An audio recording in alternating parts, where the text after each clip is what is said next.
Kana bitang na ay buutan nga mga ginikanan niya na sila'y anak butang nato 5 ka buok niya mga buutan ang upat niya nay usa nga portigyong buanguna mo ingon usahay ang mga ginikanan mitumaw ang batasan sa apuhan ani or katong kaliwat anis una nga nitumaw ni balik ba murag nasudlan og pupariha nga klases kinaiya kining kadautan o kabuutan sa tao magpupariha ra ni siya mo kuara ba mo balik ra na siya tungha sa atong kinabuhi kay do naman na siya say gitawag og kaning transmission sa kabuutan o sa kabuang kamo unsa may na transmit diha ninyo ang kabuutan o ang kadautan sa kaniadtong nangamatay na buutan mo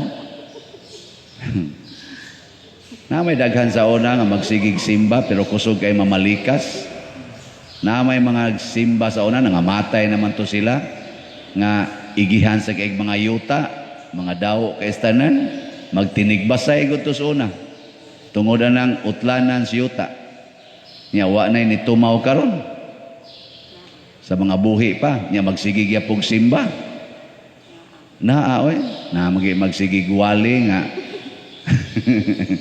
dugay naman sa itong nangamatay ang pipila nga particular kay kwarta nga sige gwali masuko gyud og gamay ang kolekta motungam sa nakaron matakdan kay kuha na usahay mo na nga ato na lang gining hunahunaon nga kun dunay mga dautan sa una pareha ra gyapon karon pero duna say mga balaan kay kinabuhi sa una gikan sa panahon ni Abraham hangtod karon nga pwede ra pod nga moy atong sundon pero kining transmission sa kabuutan o kabuang nag-agad ni sa atong relasyon sa Ginoo layo ganita sa Ginoo ang matransmit nato ang kabuang duol ganita sa Ginoo ug maningkamot ang upaduol sa Ginoo ang matransmit nato mausad ang kabuutan. O na kamong nagsigig simba din expected yun mo nga mas buutan mo suwa mo simba. Mas dugay mong masuko kaysa kadtong wa magsimba. Mas mapasayloon mo sa mga makasasala kaysa kadtong wa mo simba. Ang kuyaw kadto na hinuong wa mo simba mao na hinuoy dugay masuko kusog kay mo ingon sabta lang na dawata lang na nya kini hinung sigig simba mo na nayon unsa say luo na moy kuyaw no nya kamo ay may mas buutan kamo dinhing nagsimba o katong nahibilis nyong balay nga pugsunon kay mo simba hay may dugay masuko ninyo sila o kamo kamo gyud maayo may hay may mas bakako ninyo kamo o sila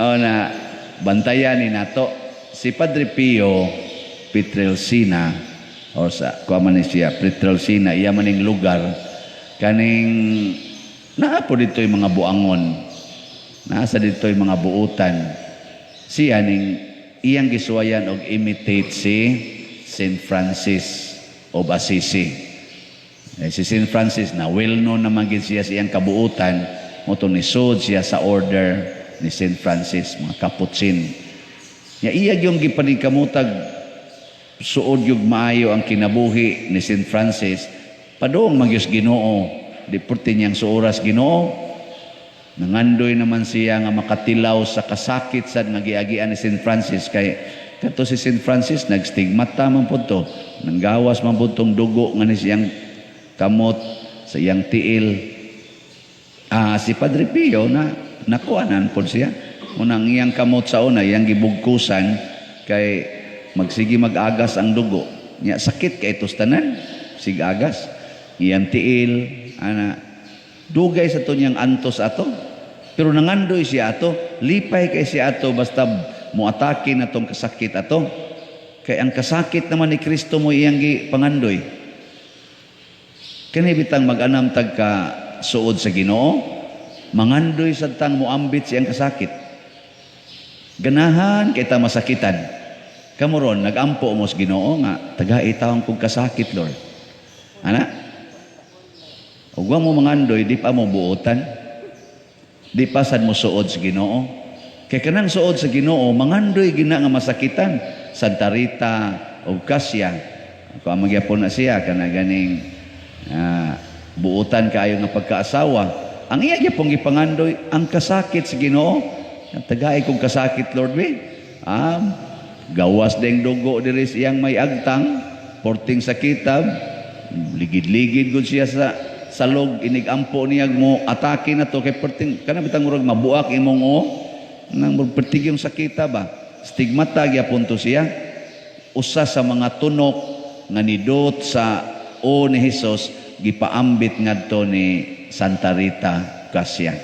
Usas mga tunok lang daghan biya kay tong tunok nga nidot sa ni Hesus niya giingnan siya ni Hesus usa lang nakatunok perting lipaya ni Santa Rita inig atake kasakit.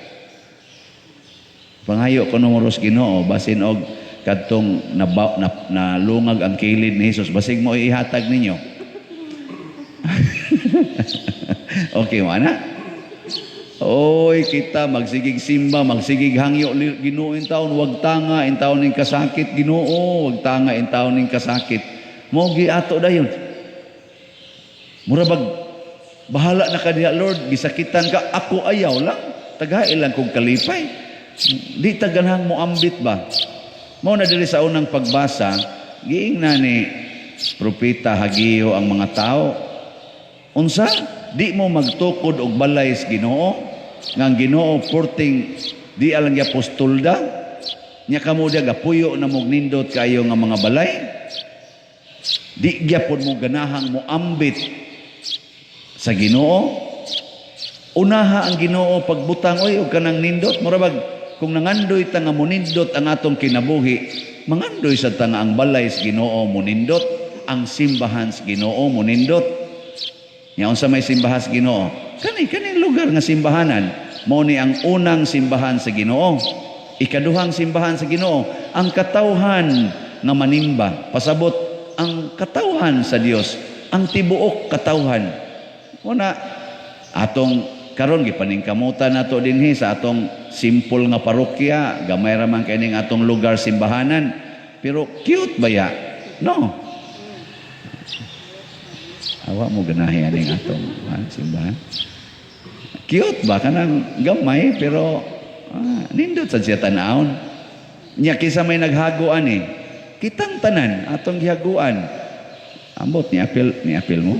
Wa mo apil. Sige lagi mong panindot sa inyong balay. Kanilang yung ako kay ako paning ipinta lang akong budget ani, mag-extension pa ko sa akong balay, kani akong biranda nindoton pa ninako. Sus kining akong 1 million di pa ani mapaigo aning akong pagpanindot sa akong balay. Nya wa jud ka mo palit diri bisag usa lang ka bukslat. May kana. Matod pa propeta Hageo, naunsa mo? Tanawa unsay nahitabo ninyo nga wa gyud mo ipakabana sa pagpanindot sa balay sa Ginoo. Tanawa unsay nahitabo ninyo? Sige mog unsa to? Sige mog tanom, jutay kay mog naani. Sige sad mog kaon, sige lang sang gutom. Sige mog inom, bino wa matagbaw. Sige mog trabaho, tigom og kwarta, mura ra mo gabutang og kwarta diha sa buslot nga alkansiya. Pasabot ba? Wa gid tay tinuod nga katagbawan basta ang Ginoo lahi ang atong pagtagad sa Ginoo lahi sad ang atong gibuhat. Murabag ang atong kaugalingon murag mas importante kaysa Ginoo. Muna si Herodes naratol. Hari na gud siya nganong maratol pagug ka? Hari na ka, maratol pa ka? Ika ni nagbuot sa tanang katawhan, maratol pa ka? Reporting ratula ni Herodes ngadto ni San Juan nga magbubunyag. Ni Jesus. Nga naman, kay bawa man si Herodes nga iyang gipaputlas liog si Juan para muhilom sa pagsangyaw o kaning mga pulong nga makapatulisok siyang tanlag ba. Oy, niabot mas Hesus. Si Hesus nagsangyaw, pari-pariha ra mas gibutang ni Juan. Ingon de si Herodes, nabuhi ba katus Juan? Purti na niyang pagkaratula. Ana, kay mo lagi gibalik ra ni Hesus ang unsay gustos Ginoo. Kinsa may naratol ang mga dautan. Kamo di mo maratol karon. Makadungog mo mga sangyaw nga moingon ibaligya ang inyong katigayunan o gihatag ang halin ngadtos mga kabos. Di mo maratol ana. Di mo maratol. Mao na sangyaw ni Hesus sa una. Oy, daghan kay nato magsigig duko-duko. Di mo ano gutaw, kinsa gutaw ka. Ngano gutaw ka padring magsigig kag yaw-yaw ana. Muras kag unsa da. Oh, ako din ang pulong nga kang Kristo pa muna sa una pa muna nya gisangyaw mo sa mga apostoles, gisangyaw mo sa mga ebanghelista, gisangyaw na sa mga pari nga mga buutan. Ako din kay ko tantong buutan, gisangyaw mo na nila. Padre Pio mao gihapon, Saint John Mary Vianney gisangyaw, kaning San Vicente Ferrer gisangyaw na nila. San Lorenzo Ruiz gipakita pa gid niya siyang buhat ang pagbiya sa tanan. Nya kamo di mo maratol anak kung suguon mo nako ron nga ibaligya ang tanan. Nabitay ni text nako karon bag-o ba di ba niingon man ko ato gahapon baligya ra gud ang inyong yuta nya ang halin ipalit ra gud dire og kapilinha nga slots hurot gud ni dayon. Na ini text nako Pader, murag sobra naman sa tingali kayo ng imong gihangyo. Mahutdan sa miya na siyuta. Naku, naamang gani mudagan sa eleksyon, mamaligya, magigiyuta, kay igasto para ipanghatag sa mga, para mubutar gid nga niya. Maligya, magigiyuta para mudaog sa eleksyon. Maligya, magigiyukabaw. Basta tanan nga baka, hagda ginuton pa maging yung kanding o baligya, mga baboy kay, para eleksyon. Kanina bang niya nga para ginilangit? Wa na gid mo text na ko balik. Numao na usahay ba inana ta? Anang usana muadtog abroad, baligya ang yuta, iprinda ang yuta kay para lang gyud makabayad anang na ang mga bayronon para maka-abroad, makapakitag siyong money para abroad. Ang para langit hinoon, di ka baligya ang yuta para langit. Sige, suway baligya ang yuta. Kana lang, kuangod. Sa usa ka hektarya, ana. Nya, pila na malay atong nahibilin karon? 9,469 slots na lang. Kay nga tong halin, abot nag 20,031 slots. So, kaning 469. Pila may equivalent ani? Kay tag 1,000 man ni 9,469,000. Baligyaig usa ka hektaryang yuta kay naa kay butang nato napo ka hektarya. Baligyaig usa ra ka tawo mo angkon ani ron. Pila man ka buktaw dinis ato bisag sa Cebu lang. Wala di lang sa Taspitibuk Pilipinas. Cebu lang usa. Pila ka buktaw nga nagsigig simba nga ang iyang yuta sobra sa napo ka hektarya. Daghan kaayo. No. Hindi man mo musanong. Daghan. Pero di gyud mo sugot siya, ngigagod para lang anang kapilina. Oy, ayaw i-underestimate si Mama Mary ni ang mahal nga birhen kini. Mao ni ang rayna sa langit ug sa yuta. Kumpiyansa ka diha. Imo manggana itong baligya ag yuta kay kasal imong anak para lang ipakaon ato mga palahubog dagko, mga hinawayon pa kay sikay. Hasta pang imong anak nga babae sa wayon pa siya, alala dako na lagi tiyan, ala naunhan din siya, naunhan di ay anak. Oh, inya imo to imong pakanon, baligya ang ikagyuta para anak. Imong anak laki nangasawa niya, usos sa wayon pang asawa, usam sa ni siya gapiyong man siyang gapili, oy kapyanga sa ilong ana yang ipangasawa. Nya mo to imong gastuhan. Kani Mama Mary Di ka mo gasto. Nawa, di ba bungol kayo mo, mura mo si Herodes, kinsa man lalis gyud ba?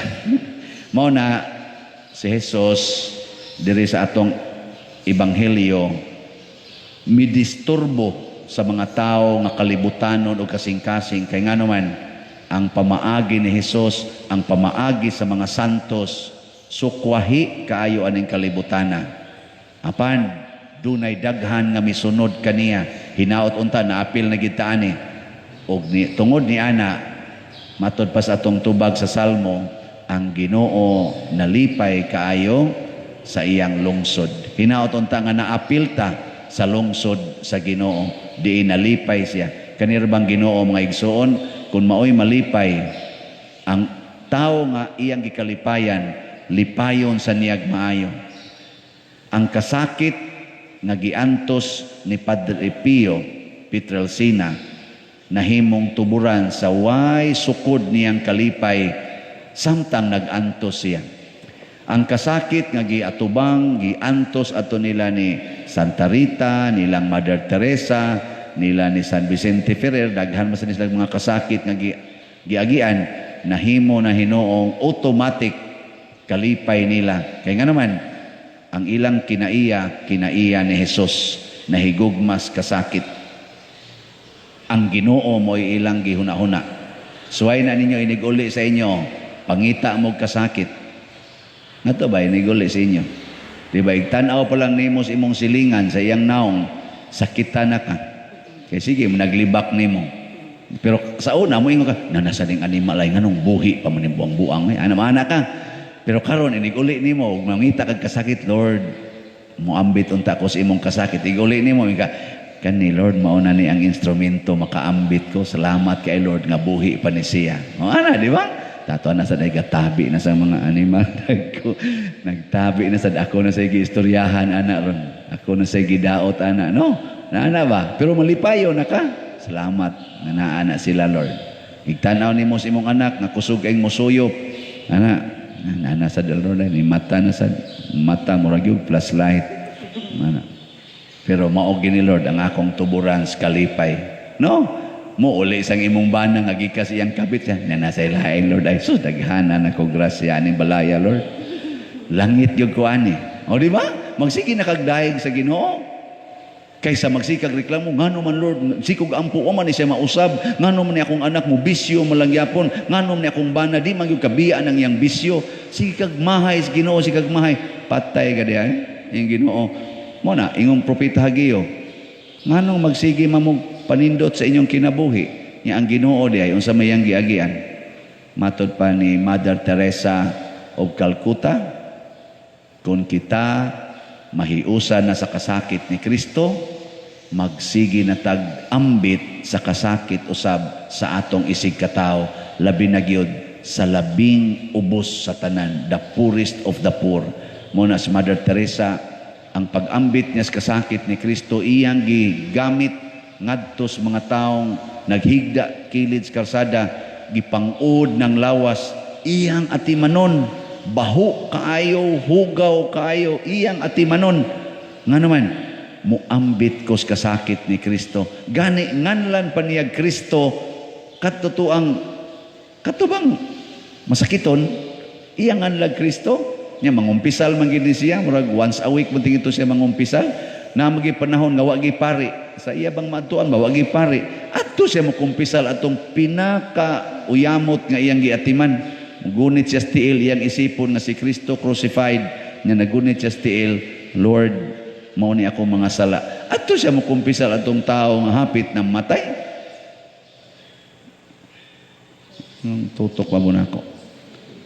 Kanindot anang klasihan, no? Kasing-kasinga ug mao nang kasing-kasing nila ni Padre Pio. Ang kasakit maoy ilang kalipay. Ngano man aron ko mahiusa sa kasakit ni Kristo ug sa iyang pagkabanhaw.